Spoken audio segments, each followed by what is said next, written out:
Assembly నియోజకవర్గాల కోఆర్డినేటర్లకు, అలాగే జిల్లా అధ్యక్షులకు, అలాగే పార్టీ రీజనల్ ఇన్ఛార్జీలకు, రీజనల్ కోఆర్డినేటర్లకు అందరికీ కూడా మనస్ఫూర్తిగా వెల్కమ్. ఈరోజు మనం అంతా కూడా ఎందుకు ఇక్కడ ఏకమవుతా ఉన్నాము అన్న సంగతి బహుశా అవగతం కూడా అయ్యే ఉంటుందని అనుకుంటా ఉన్నా.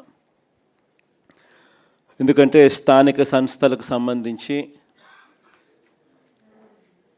జరగబోతా ఉన్నట్టుగా ప్రభుత్వం ప్రకటనలు చేస్తూ ఉన్న నేపథ్యంలో మనం కూడా స్థానిక సంస్థల ఎన్నికలకు సంబంధించి సీరియస్గా తీసుకోవాల్సిన అంశం మీద గట్టిగా చెప్పడం కోసం మళ్ళీ ఒకసారి మనం అంతా కూడా ఇక్కడ సమావేశం అవుతా ఉన్నాం. ఎన్నికలు జరుగుతాయా జరగవా పక్కన పెడదాం. ఎందుకనంటే ఆయన ఎన్నికలు జరపాలనే ఉద్దేశంతో చేసిన పనులు కావు అన్నట్టుగా కొన్నిసార్లు అనిపిస్తాయి. ఒకవైపునేమో 44 లక్షల మంది ఓటర్లు లేరు అని, ఒకవైపున ఈల ప్రభుత్వం చేసిన ఎస్ఐఆర్ రిపోర్టే చెప్తా ఉంది. మరోవైపున ఆ 44 లక్షల మందిని కలిపి ఓటర్ల లిస్టును తయారు చేస్తున్నారు. సో మరి ఎన్నికలు లేని ఓట్లు ఉన్నట్టుగా చూపించి ఎన్నికలకు పోయే కార్యక్రమం జరుగుతూ ఉంటే హైకోర్టులు ఎలా ఒప్పుకుంటాయి, ఎన్నికల కమిషన్ ఎలా ఒప్పుకుంటుంది అనేది పక్కన పెడదాం. ఎందుకంటే ఒకవైపున ఓట్లు లేవని వీళ్ళే చెప్తున్నారు, మరోవైపున అవే ఓట్లతోనే వీళ్ళు ఎన్నికల ఓటర్ లిస్టు తయారు చేసి ఎన్నికలకు పోయే కార్యక్రమం చేస్తూ ఉన్నారు. అంటే లేని ఓట్లను ఉన్నట్టుగా ఓటర్ లిస్టు తయారు చేసుకొని ఎన్నికలకు పోవడం అన్నది చట్ట ప్రకారం నేరం. ఎందుకంటే గోస్ట్ ఓట్స్ను వీళ్ళే దొంగ ఓట్లక వీళ్ళే వేసుకునే ప్రమాదం పొంచి ఉన్నది అని క్రిస్టల్ క్లియర్గా కనిపిస్తూ ఉన్న నేపథ్యంలో, రెండో వైపున బీసీలకు సంబంధించి 34% రిజర్వేషన్స్ అని ఆంధ్రాలోనే ఇక్కడే మనం చేసినప్పుడే కోర్టు కొట్టేస్తుంది. కోర్టు కొట్టేసినా కూడా అది వేరే విషయం. మనం అంతకన్నా ఎక్కువగానే స్థానిక సంస్థల్లో మనం బీసీలకు ప్రాధాన్యతలు ఇచ్చటం. కానీ ఒకవైపున కోర్టు కొట్టేసిన జడ్జిమెంట్లు ఇక్కడే ఉండగానే మరోవైపున ఈయన అదే జీవో మళ్ళా ఇచ్చి మళ్ళీ ఎన్నికలకు పోతా ఉన్నాడు. అంటే దాని అర్థం ఏంది? ఒక లా ఆల్రెడీ ఒకటి ఉంది, దానికి వయలేషన్, ఆ లాకు వయలేషన్ అని తెలిసి ఈయన వయలేట్ చేస్తూ ఎన్నికలకు షెడ్యూల్ ఇచ్చినాడు. అంటే కోర్టులు ఆటోమేటిక్లీ ఇంటర్వ్యూన్ అవుతాయి, ఆటోమేటిక్లీ కోర్టులు తనను తప్పులు పడతాయి, ఆటోమేటిక్లీ ఎలక్షన్స్ ఇది లేకుండా ఇది సరిదిద్దుకొని చేయాలి అని చెప్పి గట్టిగా చెబుతుంది అని కూడా అయినా ఇచ్చినాడు. కాబట్టి ఈయన ఉద్దేశం అసలు ఎలక్షన్ జరుపుతాడా జరపడా అనేది ఒక క్వశ్చన్ మార్క్ ఏరియాగా ఉంది. అసలు ఎన్నికలు నిజంగా జరపాలని చంద్రబాబు నాయుడు ఉన్నాడా, ఎన్నికలు జరపకూడదని చంద్రబాబు నాయుడు ఉన్నాడా అనేది ఒక నిజంగానే ఒక క్వశ్చన్ మార్క్ ఏరియాగానే ఉంది. సరే, అది పక్కన పెడదాం. ఎన్నికలు జరుగుతాయనే అనుకొని ముందుకు పోదాం. మనం ఎన్నికలు జరుగుతాయనే వాళ్ళు చేస్తూ ఉన్న ప్రకటనల మేరకే మనం కూడా సన్నద్ధంగా ముందుకు పోయే కార్యక్రమం చేయాల్సిన అవసరం ఉన్న పరిస్థితిలో మనం అడుగులు ముందుకు వేస్తూ ఉన్నాం. ఇలాంటి నేపథ్యంలో మన పార్టీ సన్నద్ధత ఒక మంచి ఏం జరిగింది అని అంటే, ఈ దాదాపుగా ఈ 2.5 సంవత్సరం, దాదాపుగా ఈ 30 నెలలు, మార్చి 16న ఎన్నికల కోడ్ 2024 ఎన్నికల కోడ్ వచ్చింది. ఆ రోజు నుంచి ఈ రోజు దాకా చూసుకుంటే దాదాపుగా 30 నెలలు. ఈ 30 నెలల కాలంలో మనం ప్రతిపక్షంలో ఉన్నా కూడా పార్టీని గ్రామస్థాయి దాకా కూడా బలంగా తీసుకొని పోగలిగినాం. మొట్టమొదటిసారిగా ఒక ఆర్గనైజ్ స్ట్రక్చర్లోకి గ్రామస్థాయి నుంచి డివిజన్ స్థాయి వరకు, మున్సిపాలిటీలో అయితే వార్డులు, గ్రామంలో ఉన్న వార్డు స్థాయి దాకా కూడా పార్టీ బలంగా నిర్మించగలిగినాం. మొట్టమొదటిసారిగా గ్రామంలోనే అనుబంధ విభాగాలు పెట్టడం, గ్రామ కమిటీలు వేయడం, సిమిలర్లీ సేమ్ థింగ్ మున్సిపాలిటీస్లో అయితే వార్డులలో కూడా అదే మాదిరిగా చేసినాం. అంత పటిష్ట స్థాయి నాయకత్వం గ్రామ స్థాయి దాకా తీసుకొని పోయి అక్కడ కూడా కమిటీలు వేసి పార్టీ సన్నద్ధంగా పెట్టాం. ఇది ఒక మంచి కార్యక్రమం. మనం ప్రతిపక్షంలో ఉండగా ఈ 2.5 సంవత్సరాల్లో మనం చేయగలిగినాం దేవుని దయతో. ఇలాంటి నేపథ్యంలో ఎన్నికలు జరుగుతూ ఉన్నాయి. ఒకవైపునేమో చంద్రబాబు నాయుడు గారి ఈ 2.5 సంవత్సరం పరిపాలన కనిపిస్తూ ఉంది. ఈ 2.5 సంవత్సర కాలం పరిపాలనలో మనమంతా కూడా చూస్తూనే ఉన్నాం. ప్రతి ఇంట్లో కూడా ఈరోజు ఒక చర్చ అనేదానికి ఈ 2.5 సంవత్సరం చంద్రబాబు నాయుడు గారి పరిపాలన, ప్రతి ఇంట్లో చర్చ జరగడానికి చంద్రబాబు నాయుడు గారి పరిపాలన ఒక ఊతమిచ్చింది. చంద్రబాబు నాయుడు గారి 2.5 సంవత్సరం పరిపాలన ఎలా ఉంది, అంతకుముందు 5 సంవత్సరాల మన పరిపాలన ఎలా ఉంది అన్నది ప్రతి ఇంట్లో కూడా ఇవాళకి కంపారిజన్ చేయడము, చర్చ జరగడం అన్నది ప్రస్ఫుటంగా మనకే కనిపిస్తూ ఉంది. ఆ 5 సంవత్సరాల మన పరిపాలనలో మేనిఫెస్టో అన్నది ఎంత పవిత్రంగా మనం తీసుకున్నాం. మొట్టమొదటిసారిగా రాష్ట్ర చరిత్రలో ఎప్పుడు జరగని విధంగా ఏ రకంగా ఒక మేనిఫెస్టోను ఒక ఖురాన్గా, ఒక బైబిల్గా, ఒక భగవద్గీతగా భావించిన ప్రభుత్వం ఏకంగా 99% ఆ హామీలన్నీ కూడా అమలు చేసి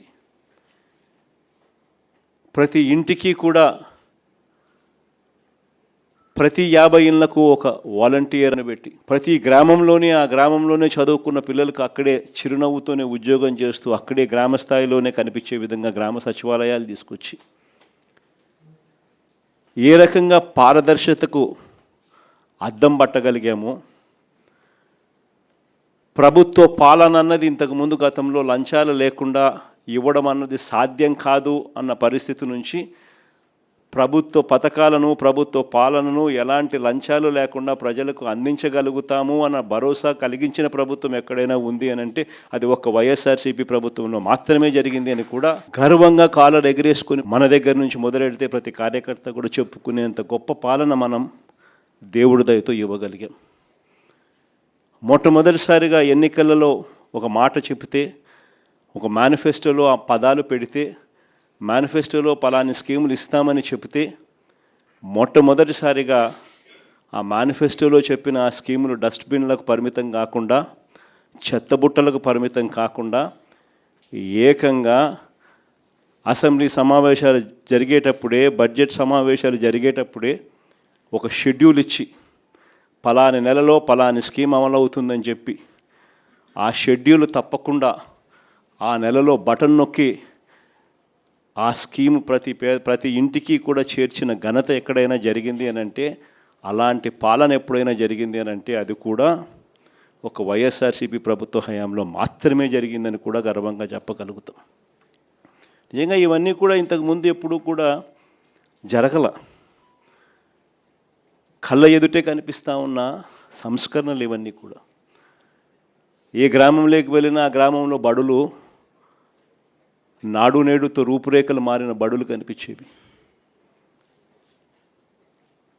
మొట్టమొదటిసారిగా బడులు ఇంగ్లీష్ మీడియం చదువులతో, టోఫుల్ అనేది 3వ తరగతి నుంచి ఒక పీరియడ్గా అమలుతో, నాడు నేడు పనులు చక్కగా జరిగి, డిజిటైజేషన్ ఆఫ్ క్లాస్ రూమ్స్ 6వ తరగతి పైచిలుకు నుంచి డిజిటలైజేషన్ ఆఫ్ క్లాస్ రూమ్స్ కూడా జరిగి, 8వ తరగతి పిల్లల చేతుల్లో ట్యాబులు కనిపిస్తూ ప్రైవేట్ బడులు గవర్నమెంట్ బడులతో పోటీ పడే పరిస్థితి ఎప్పుడైనా వచ్చింది అని అంటే అది ఒక వైఎస్ఆర్సీపీ ప్రభుత్వ హయాంలో మాత్రమే జరిగింది. ఇవన్నీ కూడా నిజంగా ఒక రిఫార్మ్స్, రాష్ట్రంలో చూడని రిఫార్మ్స్, ఎప్పుడూ కూడా రాష్ట్రంలో జరగని మార్పులు గ్రామ స్థాయిలోనే కనిపిస్తాయి. విలేజ్ క్లినిక్లు ప్రతి 6 నెలలకు ఒకసారి కనిపిస్తుంది. ఆ రోజుల్లో విలేజ్ క్లినిక్స్లోనే హెల్త్ క్యాంపులు, గ్రామ స్థాయిలోనే కనిపిస్తుంది ఫ్యామిలీ డాక్టర్ కాన్సెప్ట్లు, ఆరోగ్యశ్రీ పరిధి పెంచిన పరిస్థితులు, 1000 ప్రొసీజర్లను ఏకంగా 3300 ప్రొసీజర్లకు పెంచి 25 లక్షల దాకా పేదలకు ఉచితంగా వైద్యం అందించి, నాడు నేడుతో గవర్నమెంట్ హాస్పిటల్స్ అన్ని రూపురేఖలు మారి 0 వేకెన్సీ పాలసీ తీసుకొని వచ్చి గవర్నమెంట్ హాస్పిటళ్లలో స్పెషలిస్ట్ డాక్టర్లు లేని కొరత, అన్నది ఆంధ్రప్రదేశ్లో కేవలం 4% మాత్రమే తీసుకొచ్చిన ఘనత. అదే దేశం మొత్తం చూస్తే గవర్నమెంట్ హాస్పిటల్లో స్పెషలిస్ట్ డాక్టర్ల కొరత 60% పైచిలకు ఉంటే ఒక ఆంధ్ర రాష్ట్రంలో కేవలం 4% మాత్రమే తీసుకొచ్చిన ఘనత ఒక వైఎస్ఆర్సీపీ ప్రభుత్వ హయాంలో మాత్రమే జరిగింది. ఇవన్నీ కూడా ఒక చరిత్రే.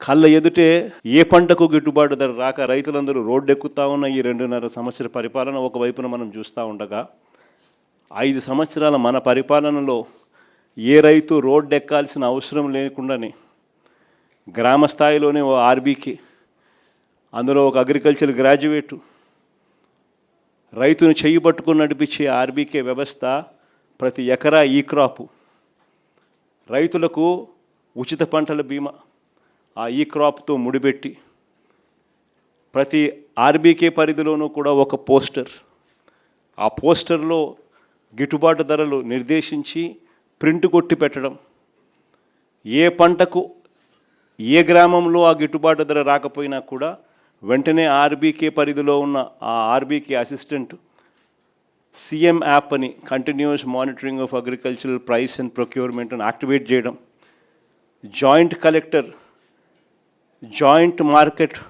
జాయింట్ మార్క్ఫెడ్ ఎండీగా తాను ప్రవర్తిస్తూ బాధ్యతలు తీసుకుంటూ వెంటనే ఆ అలర్ట్ వచ్చిన వెంటనే ఆ ఆర్బీకే పరిధిలో తాను ఇంటర్వ్యూన్ అయ్యి ఆ ఆర్బీకే పరిధిలోనే పంటలు కొనుగోలు చేస్తూ కాంపిటీషన్ క్రియేట్ చేసి 5 ఏళ్లలో ఏకంగా 7,800 కోట్లు ఖర్చు చేసి మార్కెట్లో కాంపిటీషన్ క్రియేట్ చేసి రైతులకు గిట్టుబాటు ధర కల్పించిన ప్రభుత్వం ఏదైనా ఉంది అని అంటే అది కూడా మన ప్రభుత్వమే అని కూడా గర్వంగా కూడా చెప్పగలుగుతాం. ఇవన్నీ కూడా రూపురేఖలు మార్చే సంస్కరణలు, కళ్ళ ఎదుటే ప్రతి గ్రామంలోనూ కనిపిస్తూ ఉన్న సంస్కరణలు. సుపరిపాలన అయితేనేమి, మహిళా సాధికారత అయితేనేమి, స్కూల్స్ అయితేనేమి, విద్య అయితేనేమి, వైద్యం అయితేనేమి, ఇవన్నీ కూడా ఎప్పుడు జరగని విషయాలు. కళ్ళెదుటే రాష్ట్రంలో 17 కొత్త మెడికల్ కాలేజీలు, కళ్ళెదుటే రాష్ట్రంలో కొత్తగా 4 పోర్టులు, కళ్ళెదుటే రాష్ట్రంలో కొత్తగా 10 ఫిషింగ్ హార్బర్లు, కళ్ళెదుటే కొత్తగా కర్నూలులో కొత్త ఎయిర్పోర్టు, కడపలో కొత్త ఎయిర్పోర్టు, విశాఖపట్నంలో ఇంకొక కొత్త ఎయిర్పోర్టు కళ్ళెదుటే కనిపిస్తూ ఉన్నాయి. ఇవన్నీ కూడా శ్రీకాకుళం లాంటి మారుమూల జిల్లాలలో మొట్టమొదటిసారిగా డయాలసిస్కు వైద్యం చేసిన ప్రభుత్వం ఏదైనా ఉందని అంటే అది వైఎస్ఆర్సీపీ ప్రభుత్వ హయామే. సర్ఫేస్ ట్రాన్స్పోర్ట్ వాటర్ ఏకంగా 600 కోట్లు ఖర్చు చేసి సర్ఫేస్ వాటర్ను తీసుకొచ్చి శ్రీకాకుళంలో ఆ ప్రాంతాన్ని సస్యశ్యామలం చేస్తూ తాగడానికి ఆ సర్ఫేస్ వాటర్ ఇచ్చి డయాలసిస్ ప్రాబ్లంకు పర్మనెంట్ సొల్యూషన్ ఇచ్చి డయాలసిస్కు ఒక రీసెర్చ్ ల్యాబొరేటరీ తీసుకొని వచ్చి రీసెర్చ్ ల్యాబొరేటరీ హాస్పిటల్ తీసుకొని వచ్చి ఇవన్నీ ఎప్పుడు జరగల. ఇంతగా ఒక సమస్యల మీద ధ్యాస పెట్టి ఆ సమస్యలకు పరిష్కారం వెతుకుతూ సొల్యూషన్స్ ఇచ్చిన ప్రభుత్వం దేశ చరిత్రలో బహుశా ఏదైనా ఉందో లేదో నాకైతే తెలియదు, కానీ ఆంధ్ర రాష్ట్రంలో మాత్రం ఒక వైఎస్ఆర్సీపీ ప్రభుత్వం మాత్రమే చేసిందని మాత్రం గర్వంగా చెప్పగలుగుతాం. ఇలాంటి 5 సంవత్సరాల మన పరిపాలన, మరోవైపున చంద్రబాబు నాయుడు గారి 2.5 సంవత్సర పరిపాలన. చంద్రబాబు నాయుడు గారు అన్న మాటలు అప్పట్లో జగన్ చేసేటివన్నీ చేస్తాను, జగన్ చేసేటివి కాక ఇంకా అదనంగా ఇవన్నీ ఇస్తాను అని చెప్పిన మనిషి. మనం చెప్పిన ప్రతి పథకము కూడా, మనం చేసేటివన్నీ కూడా ఆయన 3 ఎక్కువ చేస్తానన్నాడు. మనం అమ్మఒడి 15,000 ఇస్తామంటే ఆయన ఇంట్లో ఎంతమంది పిల్లలు ఉంటే అంతమందికి 15,000 అన్నాడు. ఏ ఇంటికి పోయినా కానీ ఆయన కార్యకర్తలు ప్రతి ఇంటికి వెళ్ళి ఒక బాండ్ ఇచ్చేవాళ్ళు, ఆ బాండ్ల మీద సంతకం పెట్టేవాళ్ళు, ఆ బాండ్ల మీద వీళ్ళిద్దరు ఫోటోలు ఉండేటివి. నేను పవన్ కళ్యాణ్ ఇద్దరం మేము ప్రమాణం చేసి చెప్తా ఉన్నాము, ఇవన్నీ మీకు అందరికీ వర్తిస్తాయి, సినిమా స్టార్ట్ జూన్ 2024 అని చెప్పి డేట్ కూడా. ఇంటింటికి ఎవరింటికి పోయినా కూడా జగన్ 15,000 కదమ్మా ఇస్తూ ఉన్నాడు అమ్మఒడి కింద. మీ ఇంట్లో ఎంతమంది అమ్మ పిల్లలు? 1, 2, 3, 4. నీకు 15,000, నీకు 15,000, నీకు 15,000 స్టార్ట్. ఆ నుంచి స్టార్ట్ అయితే మనం చేసేది ఇంత, ఆయన చెప్పింది 3. మనం ఏం చెప్తా ఉంటుంది? చేయూత కింద ప్రతి 45 ఏళ్ళ వయసు నిండిన ప్రతి అక్కను చేయి పట్టుకొని నడిపిస్తూ ఆ అక్కకు తోడుగా ఉంటూ 18,750 ప్రతి అక్కకు ఇస్తూ 4 ఏళ్ళలో 75,000 రూపాయలు ఇస్తూ వాళ్ళని అమూల్ని తీసుకొని వచ్చి, ఐటీసీ తీసుకొని వచ్చి, ప్రాక్టర్ అండ్ గ్యాంబుల్ తీసుకొని వచ్చి, రిలయన్స్ని తీసుకొని వచ్చి, ఇలాంటి మల్టీనేషనల్ కంపెనీలు తీసుకొని వచ్చి బ్యాంకుల లింకేజ్ ఇచ్చి వాళ్ళందరినీ వాళ్ళ కాళ్ళ మీద నిలబెట్టించే కార్యక్రమం మనం చేస్తే ఈయనేమన్నాడు, జగన్ ఇచ్చేదంతా మా 18,750 ప్రతి 50 ఏళ్ళు నిండిన ప్రతి అక్కకు 50 ఏళ్ళు నిండిందా మీ అత్తకు మీ అమ్మకు అని ఇంటికి వచ్చి అడిగేవాళ్ళు. 50 ఏళ్ళు నిండిన అత్తలున్నారా, 50 ఏళ్ళు నిండిన అమ్మలు ఉన్నారా, అయితే వాళ్ళకు 48,000, నెల నెల 4,000 పెన్షన్. నిరుద్యోగ భృతి ఏ పిల్లోడు కనపడినా నిరుద్యోగ భృతి నెల నెల 3,000, ఏ పిల్లాడు కనపడినా సంవత్సరానికి 36,000. జగన్ ఇవ్వలేదు కదమ్మా మేము ఇస్తాము. ఏ పథకం అన్నా తీసుకోండి, 50 ఏళ్ళకి పెన్షన్ కానివ్వండి, నిరుద్యోగ భృతి కానివ్వండి, లేదా ప్రతి మహిళకు 18 ఏళ్ళు నిండిన ప్రతి మహిళకు జగన్ ఇవ్వండి మేము ఇస్తూ ఉన్నామమ్మా, 18 ఏళ్ళు నిండిన ప్రతి మహిళకు నెల నెల 1,500, సంవత్సరానికి 18,000. ఇలా ఎన్ని బాండ్ల రూపకంలో పెట్టి ఆడబిడ్డ నిధి అని అంటూ, నిరుద్యోగ భృతి అంటూ, 50 ఏళ్ళకే పెన్షన్ అంటూ రకరకాల పద్ధతుల్లో రకరకాల విధంగా మనం ఇచ్చే వాటికన్నా 3 ఇంతలు ఎక్కువ ప్రామిస్ చేయడం, ప్రతి ఇంటికి బాండ్లు వేయడం, ప్రతి ఇంటికి వెళ్ళి ఆ బాండ్లు సంతకాలు పెట్టిన బాండ్లు అందరికీ ప్రతి ఇంటికి ఇచ్చి మభ్యపెట్టడం, మోసం చేయడం, ఇవన్నీ కూడా జరిగాయి. ప్రజలు మోసపోయినారు, ప్రజలు నమ్మినారు, ప్రజలు ఇవాళ తెలుసుకున్నారు. ఈ 2.5 సంవత్సర కాలంలో ప్రజలు అందుకనే ప్రతి ఇంట్లో బేరీజు వేస్తూ ఉన్నారు. మన వైఎస్ఆర్సీపీ ప్రభుత్వ హయాంలో ఎలా పరిపాలన జరిగింది, ఇప్పుడు ఎలా జరిగింది అని చెప్పి. ఈరోజు ఒకవైపున చంద్రబాబు నాయుడు చెప్పిన ప్రతి పథకము మోసం కింద తయారైన పరిస్థితులు ఒకవైపున ఉంటే, మరోవైపున చంద్రబాబు నాయుడు గారి అరాచక పాలనలో, రెడ్ బుక్ రాజ్యాంగంలో వ్యవస్థలన్నీ కూడా పూర్తిగా కుప్పకూలిపోయినాయి. ఈరోజు స్కూళ్ళన్నీ కూడా శిథిలావస్థకు చేరిన పరిస్థితులు, హాస్పిటల్స్ అన్నీ కూడా శిథిలావస్థకు చేరిన పరిస్థితులు, ఆరోగ్యశ్రీ ఫీజు రీయింబర్స్మెంట్ వంటి బకాయిలు ఏకంగా పేరుకుపోయి పిల్లలు చదువులు మానేస్తూ ఉన్న పరిస్థితులు, పేదవాడు హాస్పిటల్కి పోలేని పరిస్థితులు ఈరోజు కనిపిస్తూ ఉన్నాయి. వ్యవసాయం పూర్తిగా తిరోగమనం, ఏ పంటకు గిట్టుబాటు ధరలు రాక రైతులు తెగమ్ముకుంటా ఉన్న పరిస్థితులు, ఆర్బీకేలు నిర్వీర్యం, ఈ క్రాప్ నిర్వీర్యం, ఉచిత పంటల బీమా నిర్వీర్యం, వ్యవస్థలన్నీ పూర్తిగా కుప్పకూలిపోయినాయి. మరోవైపు మహిళా సాధికారత చూస్తే చివరికి స్కీముల కథ దేవుడెరుగు, మనం ఇస్తా ఉన్న స్కీములు రద్దు కావడం దేవుడెరుగు, వీళ్ళు ఇస్తామని చెప్పిన హామీలు మోసంగా తేలడం అన్నది దేవుడెరుగు. చివరికి మహిళలకు 0 వడ్డీ సైతం కూడా ఎగరగొట్టి మహిళలను రోడ్డు పాలు చేసిన పరిస్థితి ఈరోజు కనిపిస్తూ ఉంది. ఇవన్నీ ఒకవైపున కనిపిస్తూ ఉన్నాయి. మరోవైపున చూస్తే ఎవరైనా క్వశ్చన్ చేస్తే, ఎవరైనా ప్రశ్నిస్తే వినిపించేది ఏమిటి అని అంటే కేసులు, అది అక్రమ కేసులు. ఎవరి మీదైనా కానీ అక్రమ కేసులు, ఎవరినైనా కూడా భయంతో వాళ్ళని లొంగ తీసుకునే కార్యక్రమాలు ఇవి కనిపిస్తూ ఉన్నాయి. ఇలాంటి పాలనకు మన పాలనకు మధ్య ఈరోజు ప్రతి ఇంట్లో చర్చ జరుగుతూ ఉన్న నేపథ్యంలో ఈ ఎన్నికలు జరుగుతూ ఉన్నాయి. సో ప్రజల మన వైపు ఉన్నారు. ఫ్రీగా ఫేర్గా ఎన్నికలు జరిగితే 2.5 సంవత్సరానికే చంద్రబాబు నాయుడు గారిని ప్రజలు ఇంటికి పంపించే విధంగా ప్రజలు మ్యాండేట్ ఇచ్చే ఎన్నికలు కాబోతాయి. కానీ మనందరికీ తెలిసిన ఎక్స్పీరియన్సే, మనందరికీ తెలిసిన విషయాలే. చంద్రబాబు నాయుడు ఫ్రీగా ఫేర్గా ఎన్నికలు జరగనివ్వడు అని చెప్పి, ఇవన్నీ మనందరికీ తెలిసిన విషయాలే. మొన్ననే మనం చూసినాం, ఉప ఎన్నికలు జరిగినప్పుడు ఎంపీటీసీ ఎంపీపీలు ఎన్నికలు కానీ, మున్సిపాలిటీలు కానీ, జెడ్పీ చైర్మన్లు కానీ మన కళ్ళ ఎదుటే మనం అంతా చూసాం. మేయర్లు కానీ బలవంతంగా ఏ మాదిరిగా అధికార దుర్వినియోగం చేసి చంద్రబాబు నాయుడు గారు ఏ రకంగా దౌర్జన్యం చేసి, ప్రలోభాలు పెట్టి దౌర్జన్యం చేసి ఏ రకంగా ఎన్నికలు రిగ్ చేసే కార్యక్రమం చేస్తాడో మనం అంతా కూడా చూసాం. ఇలాంటి పరిస్థితుల్లో ఎన్నికలు జరుగుతూ ఉన్నాయి. అందుకనే ఇక్కడ ఎన్నికల విషయంలో జాగ్రత్తలు తీసుకోవాల్సిన అవసరం చాలా ఉంది. ఎన్నికల్లో ప్రతి ఒక్కళ్ళం కూడా ఆషామాషిగా తీసుకోవాల్సిన ఎన్నిక కానే కావు. ఎక్కడైనా ఏ కాన్స్టిట్యున్సీలో అయినా కూడా ప్రతి ఒక్కరూ గుర్తుపెట్టుకోవాల్సింది ఏంటంటే కార్యకర్తల కోసం మనం నిలబడే ఎన్నిక ఈ ఎన్నికలు అనేది ప్రతి ఒక్కరూ గుర్తుపెట్టుకోవాలి. గెలుపు ఓటమి పక్కన పెట్టేసేద్దాం. చంద్రబాబు నాయుడు గారు దౌర్జన్యాలు ఏం చేస్తాడో, ఎలా చేస్తాడో, ఏం చేస్తాడో, ఏ మేరకు చేస్తాడో వేరే విషయం.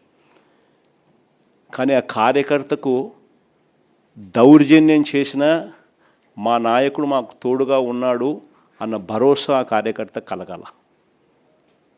నన్ను ఓడించడం కోసం, ఒక చిన్న కార్యకర్తలైన నన్ను ఓడించడం కోసం చంద్రబాబు నాయుడు గారు ఇంత అధికార దుర్వినియోగం చేసినా కూడా మా నాయకుడు నాతోనే ఉన్నాడు అన్న భరోసా మీలో ప్రతి ఒక్కరూ కూడా ప్రతి కార్యకర్తకు కలిగించాల్సిన ఎన్నిక ఈ ఎన్నిక అనేది గుర్తుపెట్టుకోండి.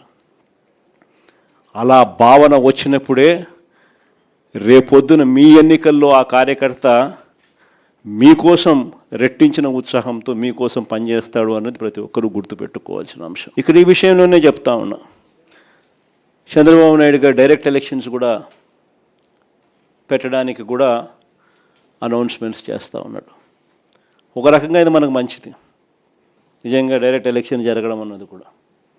ఎందుకంటే కనీసం ఒక బలమైన అభ్యర్థి ఆ డైరెక్ట్ ఎలక్షన్స్లో పోటీలో గట్టిగా నిలబడితే ఆ మున్సిపాలిటీకి చైర్మన్గానో, లేకపోతే ఆ మండలానికి ఎంపీపీగానో, లేకపోతే జెడ్పీ చైర్మన్గా అయినా కానీ, లేకపోతే మేయర్గా అయినా కానీ, ఇంకొకటైనా ఎక్కడైనా కూడా ఒక బలమైన అభ్యర్థి అక్కడ పోటీలో నిలబడితే కనీసం మిగిలిన స్థానాలకు ఆ బలమైన వ్యక్తి సూపర్విజన్ ఉంటుంది, మానిటరింగ్ ఉంటుంది అన్నది మనకు కలిసి వచ్చిన అంశం. బలమైన అభ్యర్థులు అక్కడ పోటీలో ఖచ్చితంగా మనం కూడా నిలబెట్టాలి. మున్సిపాలిటీలకు కానీ డైరెక్ట్ ఎలక్షన్స్ కాబట్టి ఆ మండలానికి కానీ బలమైన క్యాండిడేట్ను మనం తీసుకొని వచ్చి పెట్టాలి. ఆ బలమైన క్యాండిడేట్ మిగిలిన వాళ్ళందరికీ ఆ మండలం పరిధిలో అయితే మిగిలిన ఎంపీటీసీలకు అయితేనేమి, లేదా మున్సిపాలిటీ పరిధిలో అయితే మిగిలిన కార్పొరేటర్లకు అయితేనేమి, వీళ్ళందరికీ కూడా ఆ మనిషి బలాన్ని ఇవ్వాలి. ఆ మనిషి సూపర్విజన్ చేయాలి. ఆ మనిషి సూపర్విజను, ఆ మనిషి బలాన్ని రెండింటినీ కూడా కార్యకర్తలకు ఇవ్వగలిగితే ఒక బలమైన క్యాండిడేట్ గెలుచుకొని వస్తాడు అనేది గుర్తుపెట్టుకోవాల్సిన అంశం. ఈ ఎన్నికల్లో మనం గెలిపించుకునేది మన కార్యకర్తలను. ఈ ఎన్నికలు జరగాల్సింది ఆ కార్యకర్తలకు భరోసా ఇచ్చే విధంగా జరగాలి. ప్రజల వాయిస్ వినిపించే విధంగా ప్రజలకు మనం తోడుగా నిలబడగలగాలి. అది ఖచ్చితంగా గుర్తుపెట్టుకోవాల్సిన అంశం. ఎక్కడైనా కూడా మీ నియోజకవర్గాలలో ఎక్కడైనా కూడా ఏకగ్రీవంగా ఎక్కడైనా ఎన్నిక జరిగితే మాత్రం నన్ను అడగాల్సిన పనిలా క్యాండిడేట్ ఆ తర్వాత ఎన్నికల్లో పోటీ చేయడని మీరే గుర్తుపెట్టుకోండి. ఎక్కడైనా పోటీ జరగకోకుండా ఏకగ్రీవంగా ఇడిచిపెట్టినారంటే మాత్రం ఆ తర్వాత క్యాండిడేట్ ఎమ్మెల్యే ఎలక్షన్లో క్యాండిడేట్ కాడు అనేది గుర్తుపెట్టుకోండి. అంత ప్రస్ఫుటంగా, అంత క్రిస్టల్ క్లియర్గా చెప్తా ఉన్నా. ప్రతి చోట పోటీ జరగాల. ఎన్నికలు అయిపోయిన తర్వాత కూడా నేను రిపోర్ట్లు తెప్పించుకుంటాం. మీ ఎమ్మెల్యే క్యాండిడేట్ ప్రతి చోట పోటీకి నిలబెట్టాడా, క్యాండిడేట్ నిలబెట్టలేదా అనేది పోటీ రిపోర్ట్లు తెప్పించుకుంటాం. నిలబెట్టిన తర్వాత మీ ఎమ్మెల్యే క్యాండిడేట్ ఆ క్యాండిడేట్లకు ఏ విధమైన సపోర్ట్ ఇచ్చినాడు, సపోర్ట్ బాగా ఇచ్చాడా, బలంగా నిలబడ్డా మీతో పాటు, అవునా కాదా అన్న రిపోర్ట్లు కూడా తెప్పించుకుంటాం. ఖచ్చితంగా ఆ మేరకు పాజిటివిటీ మీ దగ్గర నుంచి రావాలి. ఈ ఎన్నికలు మన కార్యకర్తల కోసం గట్టిగా నిలబడితేనే కార్యకర్తలు మన ఎన్నికల్లో మన కోసం గట్టిగా నిలబడతారు అన్నది ప్రతి ఎమ్మెల్యే క్యాండిడేట్ కూడా తన సిస్టంలోకి జీర్ణించుకోవాల్సిన అవసరం ఉన్న అంశం. వెన్నుపోటు పాలన అన్న దాని మీద మన గ్రామ కమిటీల దగ్గర నుంచి, మన అనుబంధ విభాగాల దగ్గర నుంచి ఇవన్నీ కూడా ప్రతి ఊర్లోనూ కూడా క్యాంపెయిన్కు పోవాల్సిన అంశాలు. ప్రతి ఊరిలో కూడా వీళ్ళకి మెటీరియల్ కూడా కావాలి. ప్రతి ఇంటికి వెళ్ళాలి. వెళ్ళినప్పుడు చంద్రబాబు నాయుడు గారి పాలన, మన పాలనకు సంబంధించి తేడాలు ఇవన్నీ కూడా చెప్పగలగాలి. వాటికి సంబంధించిన అన్ని విషయాలు కూడా మీ ద్వారా పార్టీ క్యాడర్కు మొత్తం అందుబాటులోకి తీసుకొచ్చే కార్యక్రమం చేస్తున్నాం. మన గుర్తింపు కార్డ్స్ అన్నీ కూడా తయారైపోయాయి. దాదాపుగా 14-15 లక్షల గుర్తింపు కార్డులన్నీ కూడా మనం క్యాడర్కి అంతా గ్రామ స్థాయి వరకు మనం ఏదైతే అనుబంధ విభాగాలు తీసుకుని పోయే కార్డులన్నీ కూడా తయారైపోయాయి. సో ఆ కార్డులు మనం డిస్ట్రిబ్యూట్ చేయడం కూడా ఇందులో భాగంగా కూడా మనం పెట్టుకోవచ్చు. మన ప్రోగ్రాంలలో జిల్లా స్థాయి, నియోజకవర్గ స్థాయి, మండల స్థాయి 3 స్థాయిలలో మనం మీటింగ్లు ఆర్గనైజ్ చేసి ఆ 3 స్థాయిలలో మనం కార్డ్స్ డిస్ట్రిబ్యూషన్ మన కార్యకర్తలకు ఇవ్వడమే కాకుండా ఈ కంటెంట్ కూడా జిల్లా స్థాయి, నియోజకవర్గ స్థాయి, ఆయా మండల స్థాయి, ఆయా మీటింగ్లలో ఒకవైపున కార్డులు మన క్యాడర్కు డిస్ట్రిబ్యూట్ చేయడం, రెండోది మెటీరియల్ కూడా ఆ క్యాడర్కు మనం డిస్ట్రిబ్యూట్ చేయడం, ఇవన్నీ కూడా కంప్లీట్ చేసుకోవచ్చు. ఇవన్నీ కూడా QR కోడ్తో కూడా ఉన్నాయి కాబట్టి ప్రతి క్యాడర్ కూడా తన ఫోన్లోనే డౌన్లోడ్ చేసుకునే వెసులుబాటు కూడా తనకు ఉంటుంది. ఇంకొకటి ఏమిటంటే వెరీ ఇంపార్టెంట్ విషయం ఏంటంటే ప్రతి నియోజకవర్గంలో కూడా ప్రతి MLA candidate legal cell, media cell ఈ రెండింటిని కూడా వెంటనే స్ట్రెంథన్ చేసుకోవాలి. ఎందుకంటే ఇంకా రాబోయే రోజుల్లో వీటికి ఎక్కువ పని ఉంటుంది. రాబోయే రోజుల్లో పోటీ జరగనివ్వకూడదు అని చంద్రబాబు నాయుడు ఆరాటపడతాడు. సో మన క్యాడర్ మీద, మన వాళ్ళ మీద, మన మనుషుల మీద ఎక్కువగా దౌర్జన్య కాండలు చేస్తాడు. వాటి విషయంగా మన క్యాడర్ను మనం ప్రొటెక్ట్ చేసుకోవాలి, మన కార్యకర్తలను మనం ప్రొటెక్ట్ చేసుకోవాలి. ఒకవైపున ప్రొటెక్ట్ చేసుకుంటూ మరోవైపున ప్రతి ఇంటికి కూడా చంద్రబాబు నాయుడు చేస్తూ ఉన్న పరిపాలన మీద ప్రతి ఇంటికి తీసుకొని పోతూ క్యాంపెయిన్ మెటీరియల్ కూడా తీసుకొని పోయి ప్రతి ఇంటిని అవేర్నెస్లో క్రియేట్ చేస్తూ ఉండగానే మరోవైపున మన క్యాడర్ను కూడా మనం గట్టిగా ప్రొటెక్ట్ చేసుకోవాలి అని అంటే ఖచ్చితంగా లీగల్ సెల్, మీడియా సెల్ ప్రతి నియోజకవర్గంలో స్ట్రెంథన్ కావాలి. జగన్ 2.0 సూపర్ యాప్ కూడా ఎలాగూ ఉంది. మనకు సంబంధించిన వైఎస్ఆర్సీపీ టాక్స్ కూడా ఎలాగూ అందుబాటులో ఉన్నాయి. సో వీటి ద్వారా మనం ప్రజలకు మెసేజ్ పంపించాల్సినవి, మనం మెసేజ్ పంపించాల్సినవి కూడా సోషల్ మీడియా ఆధ్వర్యంలో మనం పంపించాల్సిన కార్యక్రమాలు మనం చేయాలి. మీ నియోజకవర్గాలలో సోషల్ మీడియాకు సంబంధించి అత్యంత ప్రాధాన్యత మీరు ఇవ్వాల్సిన అవసరం కూడా ఉంది. యూట్యూబ్ ప్లాట్ఫామ్స్ అయితేనేమి, ఇన్స్టాగ్రామ్ ప్లాట్ఫామ్స్ అయితేనేమి, ట్విట్టర్ ప్లాట్ఫామ్స్ అయితేనేమి, ఈ ప్లాట్ఫామ్స్ మీదకి మన క్యాడర్ను మొత్తం తీసుకొని ఆ ప్లాట్ఫామ్స్ మీదకి తీసుకొని పోవాలి. వాళ్ళందరికీ కూడా ఆ ప్లాట్ఫామ్స్లో ఎలా అకౌంట్స్ ఓపెన్ చేయాలి, ఎలా యాక్టివేట్ చేయాలి, ఎలా నడిపించాలి అనేది కూడా మీరే శిక్షణ ఇవ్వాలి. వాటికి సంబంధించిన కూడా కార్యక్రమాలు కూడా జరగాలి. ఎందుకంటే మనం నెగిటివ్ మీడియాతో యుద్ధం చేస్తూ ఉన్నాం. ఒక ఈనాడు, ఆంధ్రజ్యోతి, TV5 ఇలాంటి దిగజారిపోయి ఉన్న వ్యవస్థలతో యుద్ధం చేస్తూ ఉన్నాం. మన క్యాడర్కు ఇటువైపున నాణ్యానికి ఇటువైపున ఏం జరుగుతూ ఉంది అనే స్టోరీ తెలియాలి అని అంటే ఇటువంటి ప్లాట్ఫామ్స్ నుంచి మనకు న్యూస్ కంటెంట్ మన వాళ్ళకి అందరికీ కూడా అందాలి. సో అవన్నీ కూడా జాగ్రత్తలు తీసుకోవాలి. మరోవైపున నియోజకవర్గంలోని సోషల్ మీడియా ఇన్ఫ్లుయెన్సర్స్ అందరితో కూడా మీరు మాట్లాడాలి. అందరినీ మీరు పోయి కలవాలి. కలిసి వాళ్ళందరినీ కూడా రిక్వెస్ట్ చేయాలి. మీ అందరితో పాటు మీకు సపోర్ట్గా వాళ్ళు నిలబడేందుకు వాళ్ళందరూ కూడా ముందుకు రావాలని అడగాలి, రిక్వెస్ట్ చేయాలి. నియోజకవర్గ స్థాయిలో ఉన్న లాయర్లను, మంచి లాయర్లను మనం ఖచ్చితంగా ఒక ప్లాట్ఫామ్ మీదకి తీసుకొని వచ్చి మన కార్యకర్తలకు అందుబాటులో ఉండే విధంగా వాళ్ళందరినీ నిలబెట్టాలి. వాళ్ళందరూ ఆటోమేటిక్లీ జిల్లాలో ఉన్న మన లీగల్ సెల్తోనూ, రాష్ట్ర స్థాయిలో ఉన్న మన లీగల్ సెల్తోనూ అనుసంధానం కావాలి. ఈ సోషల్ మీడియా కానీ, ఈ లీగల్ సెల్ కానీ ఇవన్నీ కూడా మీ దగ్గర నుంచి జిల్లా స్థాయి నుంచి రాష్ట్ర స్థాయి దాకా కూడా అన్నీ కూడా అనుసంధానమై ఒకటిగా పనిచేయాలి. ఎందుకంటే హైకోర్టులలో ఇక్కడ ఉంటాయి, హైకోర్టులలో వేయాల్సినవి హైకోర్టులలో వేయాలి. సిమిలర్లీ సోషల్ మీడియాకి సంబంధించినవి కూడా అంతే. వాళ్ళకి ఎవరైనా పోలీసులు హెరాస్ చేస్తే వాళ్ళని కాపాడాల్సిన బాధ్యతలు మళ్ళీ ఇక్కడి నుంచి తీసుకోవాలి. కాబట్టి ఈ లీగల్ సెల్లు, మీడియా సెల్స్ మీరు జిల్లా స్థాయి అండ్ రాష్ట్ర స్థాయి అన్నీ కూడా ఒకటిగా తయారై, ఒక యూనిట్గా తయారై ప్రతి నియోజకవర్గంలోనూ యాక్టివ్గా ఉంటూ అన్నీ కూడా కలిసికట్టుగా పనిచేసేటట్టుగా చర్యలు తీసుకోవాలి. ఎక్కడైనా మీ నియోజకవర్గాలలో మీరు ఎవరైనా ఈ విషయాల మీద యాక్టివ్గా లేకపోతే దయచేసి ఇప్పుడైనా కూడా గేర్ మార్చండి. రెండో important point door to door campaign. ఇది కూడా ప్రతి ఇంటికి చేరాలి. ప్రతి ఇంటికి మన కార్యకర్త వెళ్ళి ప్రతి ఇంటికి కూడా మన ప్రభుత్వానికి ఈ ప్రభుత్వానికి మధ్య తేడాలు ఏమిటి అన్నట్టు కూడా ప్రతి ఇంట్లో వివరించాలి. ఇది నెంబర్ 2 కూడా వెరీ వెరీ ఇంపార్టెంట్ కార్యక్రమం. ఖచ్చితంగా ఈ రెండు కూడా కరెక్ట్గా జరిగేటట్టుగా చూసుకోండి. మూడో వెరీ ఇంపార్టెంట్ పాయింట్ ఏంటంటే క్యాండిడేట్ బలం. లోకల్ బాడీ ఎన్నికల్లో ప్రతి ఒక్కరూ గుర్తుపెట్టుకోండి, క్యాండిడేట్ బలం అన్నది కూడా చాలా చాలా ఇంపార్టెంట్ డెసిషన్ అవుతుంది. చిన్న ఎలక్టోరల్ బేస్ కాబట్టి క్యాండిడేట్ అనేవాడు కూడా క్రిటికల్ అవుతాడు. అక్కడ మనము ఎటువంటి భావోద్వేగాలకు పోవడము, ఎటువంటి ఈగోకు మనం పోకుండా అందరినీ కలుపుకొని పోయే విధంగా మనం కూడా ఉండాలి అనేది ప్రతి ఒక్కరు గుర్తుపెట్టుకోండి. ఎందుకనంటే 9 ఓట్లతో ఓడిపోయిన కేసులు ఉన్నాయి, 9 ఓట్లతో గెలిచిన కేసులు కూడా చాలా ఉన్నాయి. గెలుపు ఓటమిల మధ్య తేడా అన్నది ఎంత ఇంపార్టెంట్ అన్నది ప్రతి ఒక్కరూ గుర్తుపెట్టుకోవాలి. అల్టిమేట్గా జో జీతా ఓ సికిందర్. గెలిచినోడు ఎన్నోట్లతోన్నా గెలిచి అది వేరే విషయం, గెలిచినోడు సికిందర్. అదే మాదిరిగా గుర్తుపెట్టుకోండి. ఈ గోలకు మనం పోయినాము అని అంటే మనం నష్టపోతాం. ఫస్ట్ మీరు గెలవాలి. గెలవడం కోసం ఈ ఈగోను పక్కన పెట్టండి.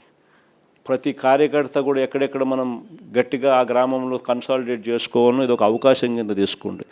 ఆ గ్రామాలన్నీ కన్సాలిడేట్ చేయండి. ఆ గ్రామంలో ఆ కార్యకర్త చుట్టూ ఒక కన్సెన్సస్ క్రియేట్ చేయండి. ఇది కూడా ఒక ఆపర్చునిటీ కింద ఉపయోగపెట్టుకోమని చెప్తా ఉన్నా. ఈ నెక్స్ట్ 60 రోజులో, నెక్స్ట్ 70 రోజులో ఏదన్నా కానీ నియోజకవర్గాలలో పూర్తిగా అందుబాటులో ఉంటూ పూర్తిగా దీని మీద ఫోకస్ పెట్టమని చెప్పి ప్రతి ఒక్కరితో కూడా రిక్వెస్ట్ చేస్తా ఉన్నా. ఎందుకనంటే ఆ కైండ్ ఆఫ్ అటెన్షన్, ఆ కైండ్ ఆఫ్ ఫోకస్ మీరు పెట్టినారు అని అంటే ఆటోమేటిక్లీ రిజల్ట్స్ వస్తాయి. పోలీసులకు ఇటువంటి వాళ్ళందరికీ కూడా గట్టిగా మెసేజ్ చెప్పండి. కన్ను మూసుకుని కన్ను తెలిసేసరికి 2 ఏళ్ళు కూడా పూర్తయిపోతాయి. ఎవడైనా కూడా, ఏ పోలీస్ అధికారైనా కూడా పదవి దుర్వినియోగం చేస్తే మాత్రం ఖచ్చితంగా గుర్తుపెట్టుకుంటాం. డిజిటల్ బుక్లోకి వాళ్ళ పేర్లు ఎక్కిచ్చేసేయండి.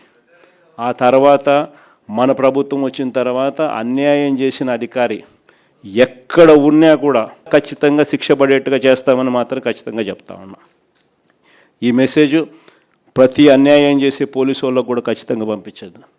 ప్రతి పోలీసు వాళ్ళకు కూడా రిక్వెస్ట్ చేయండి, అన్యాయం చేయొద్దండి, న్యాయంగా ధర్మంగా జరిగించండి. అలా కాదు మేము అన్యాయమే చేస్తాము అని అంటే మాత్రం ఇప్పుడు మీ టైం అని అనుకుంటున్నారు, వచ్చేది మా టైము. మీ 5 ఏళ్ళు అయిపోతూ ఉంది, చివరి 2 ఏళ్ళకి వచ్చేసినారు. ఆ తర్వాత కనపడేది మా 5 ఏళ్ళు కనపడతా ఉంది. అది గుర్తుపెట్టుకున్నాను మాత్రం ఖచ్చితంగా ప్రతి ఒక్కరికి చెప్పే కార్యక్రమం చెప్పండి. వాళ్ళల్లో కూడా న్యూట్రాలిటీ తీసుకొచ్చేదానికి గట్టి ప్రయత్నం చేయండి. ఆ తర్వాత కూడా వాళ్ళ న్యూట్రాలిటీ లేక రాకపోతే ఇంకా వాళ్ళ కర్మ, డిజిటల్ డైరీ లేక వాళ్ళ పేర్లు ఎక్కిచ్చేసేయండి. ఆ తర్వాత వాళ్ళకు పడే శిక్ష వాళ్ళకు పడుతుంది. ఈ ఎలక్షన్ మిమ్మల్ని బలపడేదానికి ఉపయోగపెట్టుకోవాలి. ఈ ఎలక్షన్ స్టార్టింగ్ పాయింట్. ఈ ఎలక్షన్తో మీరు క్యాడర్లోనూ ఇంకొక చోట మీరు అన్ని ఈగోస్ పక్కన పెట్టి ఒక తాటి మీదకి అందరినీ తీసుకొని వచ్చి వాళ్ళందరినీ మీరు పని చేయించుకునే విధంగా మీరు తయారు చేసుకునే ఎన్నిక అనేది గుర్తుపెట్టుకోండి. మీరు గెలవాలి అని అంటే 5 ఏళ్ళు కావాలి, పిడికిడి బిగించాలి. అన్ని ఏళ్ళు కలిస్తేనే మీరు గెలవగలుగుతారు. సో ఈ ఎలక్షన్ అనేది మిమ్మల్ని మీరు కలుపుకునే విధంగా రావాలి. ఎలక్షన్స్ పెద్ద మనిషిగా మీరు వ్యవహరించాలి. ఆ సానుకూలత మీకు రావాలి.